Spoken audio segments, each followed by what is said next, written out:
Hello folks, J. Scott Phillips here, and today, being Tag Tuesday, we are bound for the Big Apple with the New York book tag. And that is a book tag that was originally created a couple of years ago now by Jim at Books, Reading, and Stuff. But it was posted just more recently today by one of my favorite booktubers, Art at Bookshelf Odyssey. And he was tagged in for the book tag.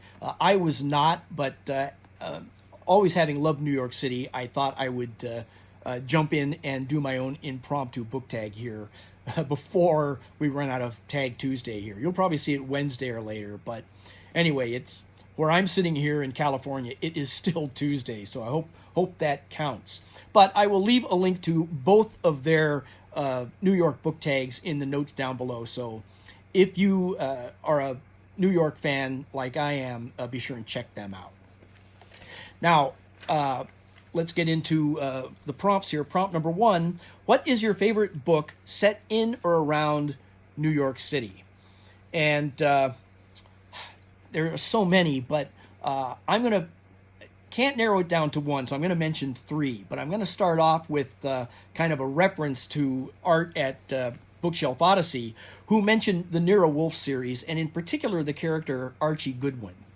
Now, when I think of Archie Goodwin, I think of Marvel Comics, and that was an early reference for me personally for New York City. New York City being kind of, I don't want to say ground zero, but sort of the focal point of the Marvel universe going back to day one, really, of Marvel Comics. Big fan of Marvel Comics growing up, but I can't really count that as a book. I did hear somebody once say, and maybe it's been kind of going around here virally, that Marvel Comics is perhaps the longest single story ever having been told, just because every story all ties together into that shared universe. There's a lot of inconsistencies, but still, I can kind of see the point. There's just been so many words and pictures dedicated to if you look at it all as one big story, it's hard to imagine one that's any longer than Marvel Comics, and it's still going on if you can kind of overlook all the weird changes and shifts in the Marvel universe or multiverse, however you might want to call it. Anyway, I'm digressing here. I'll move on to the 3 books that I can chat a little bit about here as far as my favorite books set in or around New York City. And one is Gotham, which was first published in 2000, the year 2000, by Edwin G. Burroughs and Mike Wallace. It's a big old, it's sitting right there under that New Yorker cover there. It's almost as big as an old New York City phone book in itself. It's over 1,200 pages long, and it only takes us up to, 1898. So, but as heavy as that book is, I could not put it down. I just blew through it in probably, I'm going to say maybe 3 weeks, not being that fast of a reader, but I just spent almost every waking minute that I could reading that book. Love New York City, and so that gave me a really good in-depth background of at least up until the end of the 19th century. There was, I don't want to say a sequel.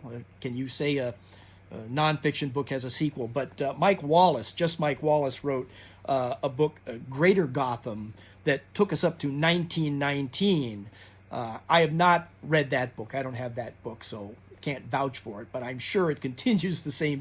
Sorry about that, folks. I got an alert that my iPad had filled up, so I had to pause and go and clear out a bunch of storage to continue here. So we'll just try to pick it up. I think we were talking about the second book in the Gotham series, you might say, by Mike Wallace, and that one only took us up to 1919.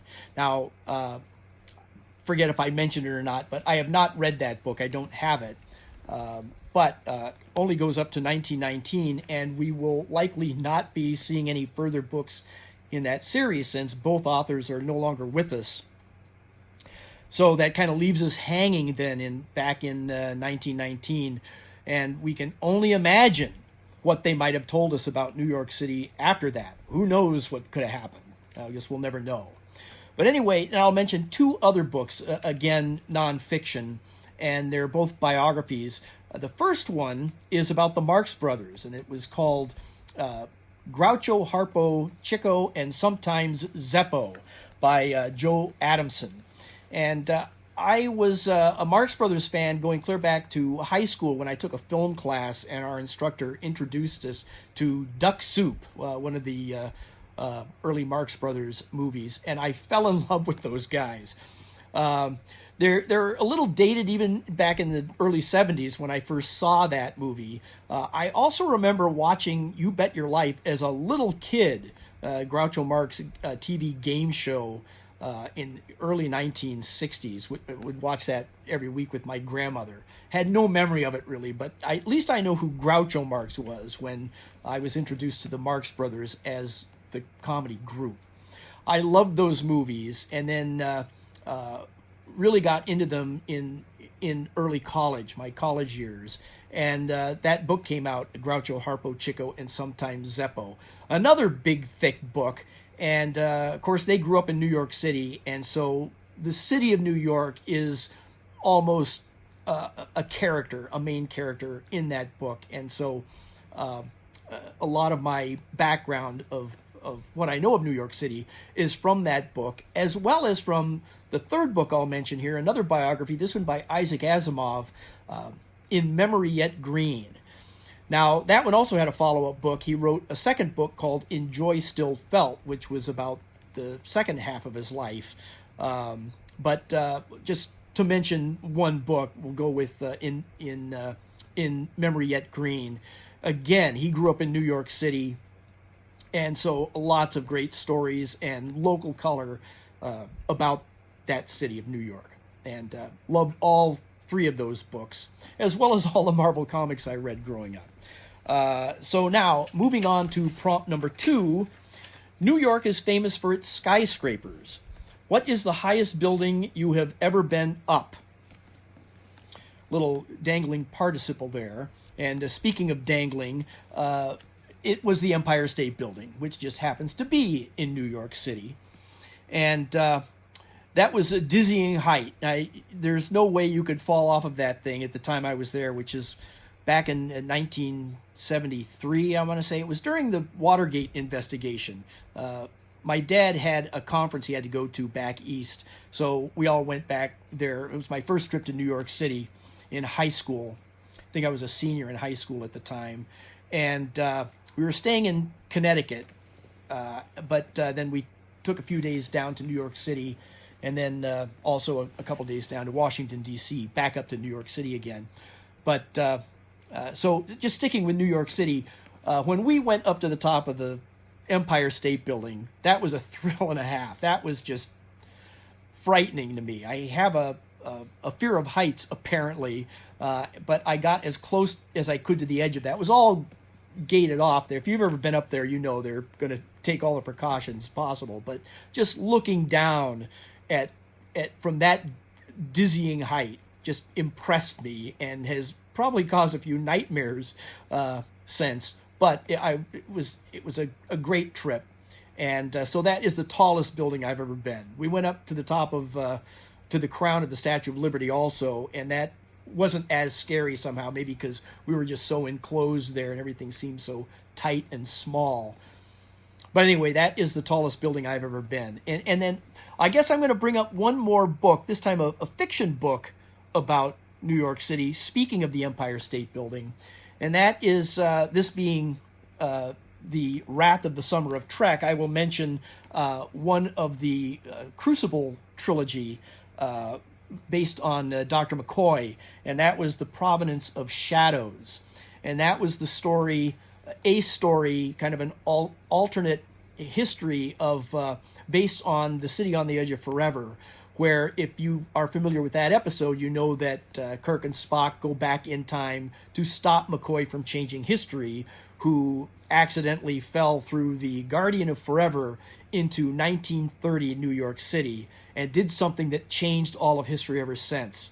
They were, of course, able to change that, but this book, The Provenance of Shadows, tells the alternate history of if they hadn't been able to fix how he had changed history, what became of McCoy after that story. And part of that story was, no pun intended, kind of a riveting part of the story where he was one of the crew building the Empire State Building. And so that was an enjoyable book. Great book if you're a Star Trek fan. I would heartily recommend that book in particular from the Crucible trilogy. Anyway, moving on to prompt number 3.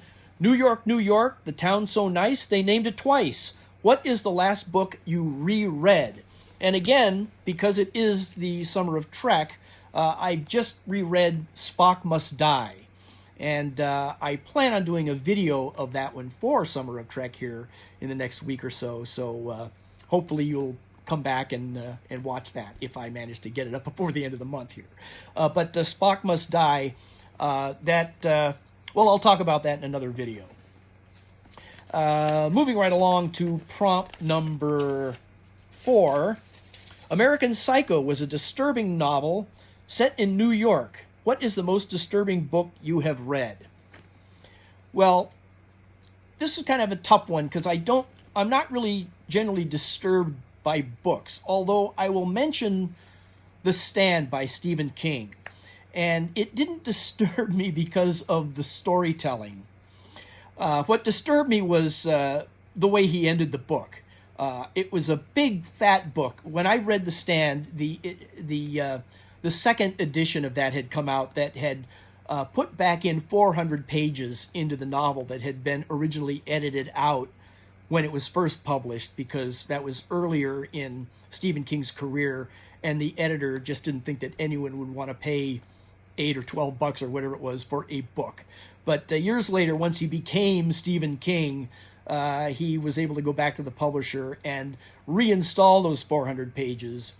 And that was the edition I read. And it took me a while to read that book. It seems, if I remember right, it took me a good chunk of a particular summer back then to read that whole book. And I was enjoying it all along the way. But when I came to the ending, I just kind of threw it across the room. Not that the storytelling, again, was so disturbing, but just the way he decided to end it just bugged me that much. So I was disturbed by that experience, I guess we'll just say. Then prompt number 5, where were you when you heard the news about 9/11?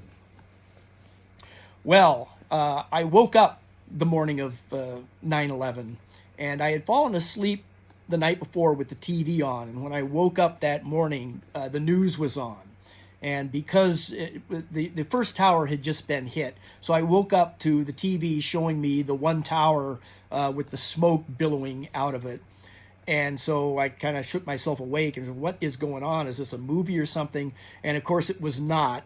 And so I was just kind of glued to the TV there. I should have been getting up, getting ready to go to work, but I couldn't rip myself away from the TV there for a little bit. And then the second tower was hit. And then we all knew that this was probably not an accident. That something was going on here. This was intentional. And I got a call from a friend of mine. Teresa called me, and she was saying, are you watching what's going on? And so we were watching this over the phone together as all this coverage was going on. I finally had to get up and go to work. And driving to work, I was listening to the coverage on the radio. They were saying how all flights were canceled, and it was just an eerie feeling. What could be going on? We had no facts yet. But later in the day, as things were coming out, I got a call from another friend of mine whose father lived in Boston and was flying out here for a visit. And she called me up. I seem to remember I didn't take the call because I was at work, but she left me this long sobbing voicemail about how worried she was because her father usually took that flight from Boston, that very flight that had just crashed into the World Trade Center. And she was inconsolable on the phone. Like I say, I don't think I was on the call with her, but it was just a long, sobbing, heartbreaking call. and kind of chokes me up a little bit now just to think about it. But it turned out it was okay, because late that afternoon, California time, she finally got a call from her father in Chicago. He had wound up taking another flight for a change for some reason. I guess that flight was so booked up that he had to switch to another flight, and wound up in Chicago, but was not able to call out because everyone was on using the phones. Everything was just locked down across the country due to this. So that was a major relief. But then after work, then Teresa, my friend who had called me earlier that morning, when we were watching it on TV, she and I got together and went out to a bar in El Toro, California. Not that it matters where, but then we were watching the coverage on TV, and it was just so quiet in the bar that is usually very talkative and lively and all that. Everyone was just watching the TV and just gasps, and everyone was just very subdued, as I recall.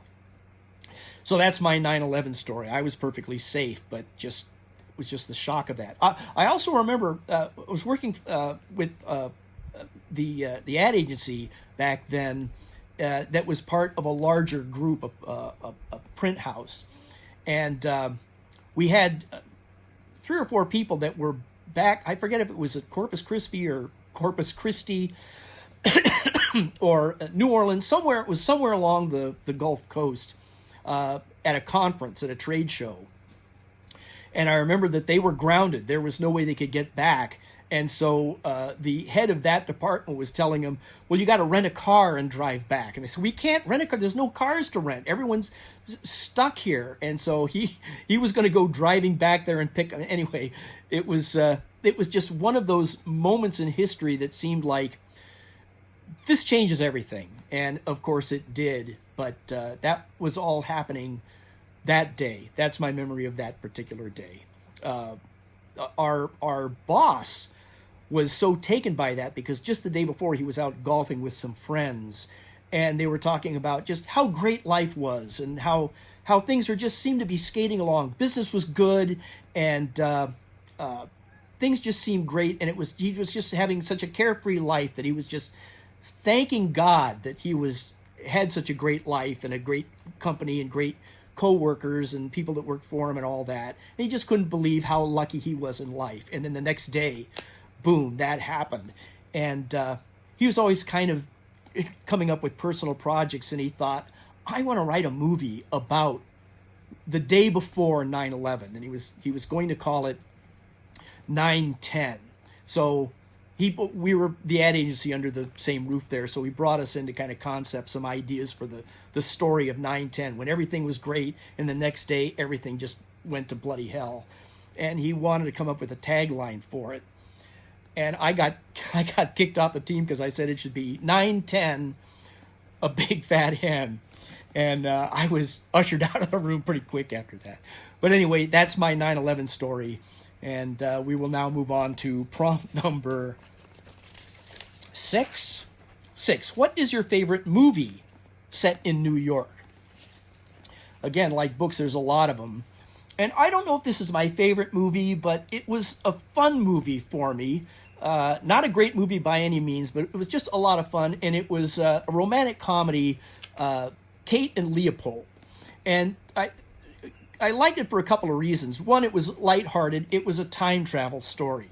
And it was about the story of, I can't remember the character's name, but Hugh Jackman played this character. He was an aristocratic part of old New York, very rich and well-to-do. And he winds up finding himself in modern-day New York City, and is beginning a relationship with Meg Ryan. That's kind of the basis of the story. So time travel, and the fact that Meg Ryan was in advertising, kind of a Fifth Avenue story here, and I was in advertising, so I enjoyed that aspect of it. And then also it starred, it was Meg Ryan's ex-boyfriend, I guess, who is the time traveler, who winds up going back to the 1880s or 1890s New York City, and is the one who stumbles into that whole thing and winds up somehow bringing the Hugh Jackman character into modern day New York City. And it all revolves around the Brooklyn Bridge. There's a time portal off the edge of the Brooklyn Bridge, which was only being built back in at that time. And you have to watch the movie, but they have some fun with was it Roebling? Was that the architect who was giving a speech, and he kept talking about his great erection, the Brooklyn Bridge, and well, you have to watch the movie, I guess. But I enjoyed that movie quite a bit, and it also happened to star Wolverine and Sabretooth, both together in that same movie, and it helped me to kind of identify what I started to call the laws of time travel, at least in fiction. And there were some obvious ones, like any time traveler to the 20th century from some other time, or someone from the 20th century to another century, will always fall in love. That always seems to happen. There are a few other kind of giveaways like that. Then when they go back to their regular time, somehow they've changed time to become their own relatives somehow, those kinds of things. But one that I found, one law of time travel that I've never heard anyone else mention, so I think I'm going to claim this one as my own law of time travel, and that is that any time traveler that finds himself from another era in the 20th century will invariably wander out into traffic and almost get hit by a car or gets hit by a car. It's always just kind of, or most often, just a kind of a little throwaway joke because they're unfamiliar with the culture. But I defy you to find a time travel movie where the time traveler or time travelers do not wander out into traffic accidentally. So, with that having been said, now let's move on to prompt number 7. Have you ever been to New York? When was the last time you visited New York City?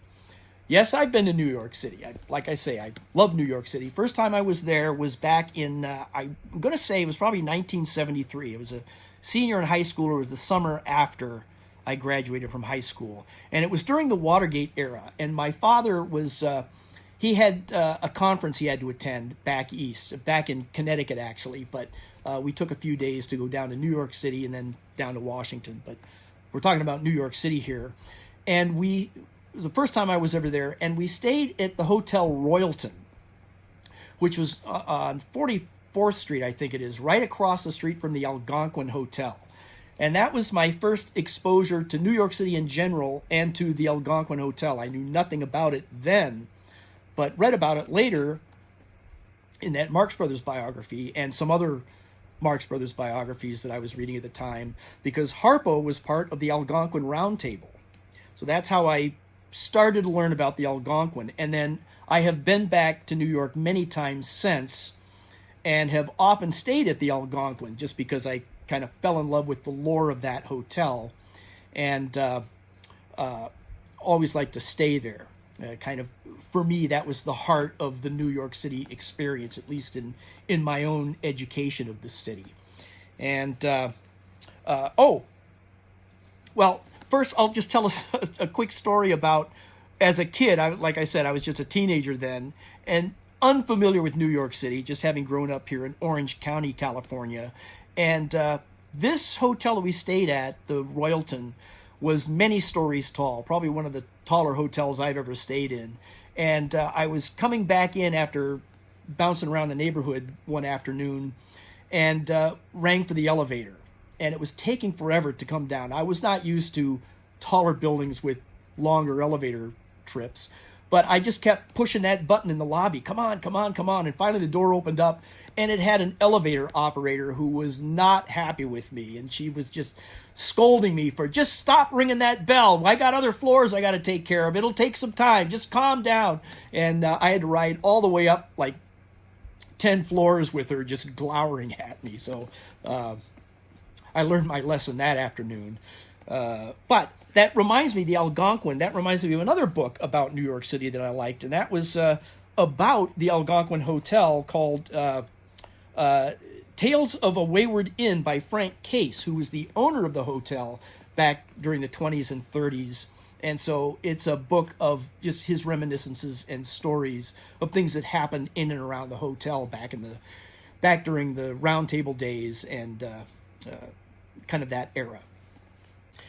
And then moving on to prompt number 8, who is your favorite painter from New York, or what is your favorite painting of New York?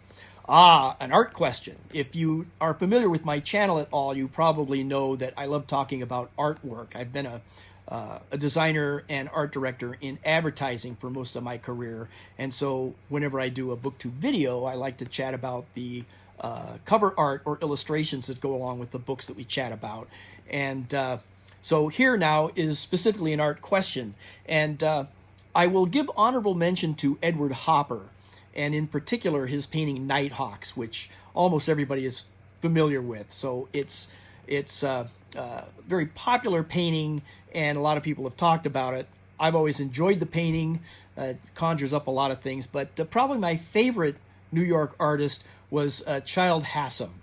And he painted a lot of scenes of New York back around the end of the 19th century. He was an American Impressionist, and so he came out of that school. And his paintings of New York life and scenes I think are just fantastic. You can get lost in them. And I've always been a fan of Impressionism anyway, and of New York, so I can't help but like his paintings. And one of my favorites here is it's called Evening in New York, or Rainy Midnight. And to me, it really conjures up the height of the gaslit era in New York City. And you can just, as impressionistic detail as just kind of feathers away, you still can just get so much of the ambiance of what he was seeing and experiencing from his plein air paintings. You can, as simple as these paintings are, I think you can still find yourself lost in them. Find yourself lost in them. Well, you know what I mean, anyway. And then, not specifically a painting, but it's a favorite piece of New York art that I've always enjoyed. It's a cartoon from the New Yorker by Paul Knopf. And I really enjoy this cartoon for a few reasons, really. But number one, because it's funny. And second of all, it's a scene that the artist Paul Knopf depicted, a very specific scene in New York City. And it's just on the curb, just outside of Bryant Park. And I mentioned Bryant Park in my BookTube newbie tag a couple of years ago now already. One of the prompts in that tag was to talk about some of your favorite places to read. And I mentioned in that video that one of my favorite places to read is Bryant Park. They've got benches there. It's right behind the New York Public Library, and they have book carts sitting out there and spinner racks. And you can just plop down on a bench there and read the afternoon away if you want to, while you're surrounded by New York City life. And it's just great. I just love reading there. I wish I could do it more often. I just don't get to New York City that much. But anyway, when I saw the cartoon, it was just after I had been there. And so I recognized the scene immediately. And I even remembered the scaffolding on the building right across the street from Bryant Park there that you can see in the cartoon. And on the right side of the cartoon here, you can see the side of the New York Public Library. And then looking east down 42nd, you can see the Chrysler Building. Now, you can't see the Chrysler Building from this angle anymore. There have been much taller buildings built between you and the Chrysler Building now. But just always enjoyed this cartoon, and this New York book tag here has given me a chance to share that. So there you have that. And then the final prompt, number 9. Number 9, what is your favorite song about New York? And I guess a lot of people's go-to song for this would be Frank Sinatra's New York, New York, which is a great song. I've loved that song forever. Certainly doesn't come any more iconic than that. However, my own personal song about New York City is one you're probably not familiar with. And if you are, I'm very proud of you. But it's written and performed by a personal friend of mine, one of my best pals, Bob Malone. He's a blues piano player, singer-songwriter, originally a New Jersey kid. And so he performs on the road, up and down the East Coast, New Orleans, all around the country, really. He lives in Los Angeles now, and so performs out here quite often. Also throughout Europe, Ireland, the UK, all around Europe, really. He's very popular in Italy. He's played in China and really all around the world. But I think one of the things that really put him on the map here 12-ish years ago or so is he became the keyboard player for John Fogerty's band. He's not playing with Fogerty anymore, just within the last year or so. But he's still on the road with his own music and doing a few covers now and then. But I have known him for a long, long time now. And his song "Meet Me in Manhattan" is the song I'm talking about here. And I will leave a YouTube link in the notes down below. If you love New York City, or if you are a music fan in general, you owe it to yourself to give it a listen. So check it out. Now, another reason that it's a personal favorite song of mine is that I've been designing Malone, I shouldn't call him Malone, Bob Malone, Bob's artwork for his CDs, album covers, promotional material, website, etc., for a little over 20 years now. And one of the first albums that I designed the cover for him for was a solo album called Malone Alone. And that album has Meet Me in Manhattan on it. And again, do yourself a favor. If you've stuck with me this long through this video, you can take another 3 minutes and listen to that song. And trust me, if you love New York City, you're going to love it. It is a love song in a couple ways. It's a love song in general, but also a love letter to the city of New York. And you really owe it to yourself to give it a listen. I'm not on the payroll. Well, actually, I guess I kind of am on the payroll. But be that as it may, check out the link and give Bob a listen, and you'll see what I'm talking about. And there you have it, folks. So I guess the final tag of most book tags is to tag others. But like I said earlier, this book tag was created a couple of years ago and it's been making the rounds ever since. So of the people that I might tag normally, I don't know if they've already done this tag or not. So I'll just say that if you have a BookTube channel yourself and have not done this tag and you like New York City, give it a whirl, and it would be a lot of fun to see that. I had a lot of fun doing this particular tag for a lot of reasons. But we'll wrap it up with that, and I will just say that until we have a chance to chat again, thanks a lot.